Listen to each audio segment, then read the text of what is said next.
All right, so workers in the gig economy have been getting absolutely shit on for the last couple of years, especially with the passage of things like Prop 22, which was this bill that passed in California after a multi-hundred million-dollar campaign, propaganda campaign by Uber and Lyft to get it passed. It was basically a piece of legislation that said that these companies, these independent contractor companies like Uber, Lyft, DoorDash, etc., can continue to classify their employees not as employees, but as independent contractors in basically an effort to keep their workforce fractionalized, prevent them from unionizing, prevent them from having any sort of ability to collectively bargain for better pay or better conditions, while simultaneously skirting around a lot of labor laws. So the gig economy and gig workers have been getting absolutely obliterated recently, but I do have a little bit of good news here for you guys on that front, because a judge says California's Prop 22 is unconstitutional in a major win for gig workers. So this happens to personally affect me. I am a DoorDash driver. I'm also a college student, so I'm doing this DoorDash on the side and also doing my schoolwork, but this is something that personally affects me, okay? I understand how the DoorDash app and how the company functions, okay? It is extremely exploitative. Workers are constantly getting screwed over. The base pay that they offer people for deliveries can be absolutely ridiculous sometimes, and we really have no way to organize any way to act as a collective and bargain for better base pay, better conditions. Meanwhile, the DoorDash executives and the shareholders are running out the back door with all of the profits. So it's a big problem right now. And if Prop 22 was going to be taken nationwide, which was basically the goal of Uber and Lyft and all these other companies, if that was to be taken nationwide, then workers all across the country would be getting absolutely obliterated. And it would basically open the floodgates for a lot of these companies to stop classifying their employees as employees and instead try to basically cut back on as many benefits and pay as humanly possible. So here's some of the details on this recent ruling. A California judge ruled on Friday that Prop 22, a measure that lets so-called gig economy companies like Uber and Lyft limit worker protections, is unconstitutional.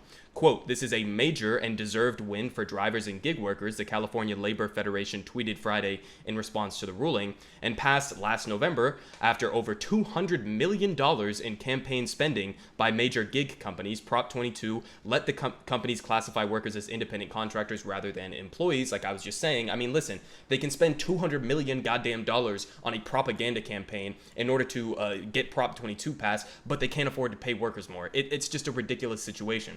And so they continue down here. Siding with workers, Alameda County Superior Court Judge Frank Roche said Friday that Prop 22 was, quote, unenforceable, citing in part the law's difficult to the point of near impossibility requirement of the support of 7/8 of the state legislature to make any changes. So think about that for a second. That was part of the bill that passed in California, is that in order to undo the changes that they made, you would need 7/8 of the legislature. That's ridiculous. I mean, we talk about how absurd the filibuster is at a federal level and how it makes good legislation basically impossible to pass because we have such a partisan politics, basically, that you can't have a lot of this bipartisan actually functioning and working for the American people in that way. So in the same way that you should get rid of the filibuster, this type of shit having a 7/8 requirement in order to change this legislation should be unconstitutional. I mean, it's absolutely ridiculous. It's the exact opposite of democracy. It is as much of a minority rule in this sense that you could possibly get. 7/8,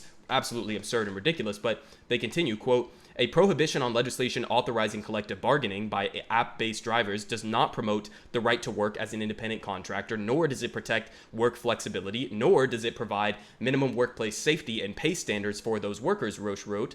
And he continued, "It appears only to protect the economic interests of the network companies in having a divided, ununionized workforce, which is not a stated goal of the legislation." So basically, what he's saying in this ruling is that all of the things that they ran this propaganda campaign trying to convince people that Prop 22 was going to be, they were going out there and making promises to drivers and delivery drivers. Oh, well, this is just to protect your flexibility, right? This is just to protect your ability to work on a flexible schedule and decide your own fate, in a sense, with these companies. And it was complete bullshit. This is just as the judge says in this, it was just a way to keep the workforce factionalized and unable to collectively bargain for better pay and better conditions, right? And so he recognized that, and that's what his ruling was. And so, you know, this might not last in a sense, but it is a temporary win for gig economy workers in this sense, because obviously these companies, as I point down here, The coalition representing the gig economies, meanwhile, has announced its intention to appeal. So we're going to be going through an appeals process after this ruling. Obviously, I would anticipate that these companies that spent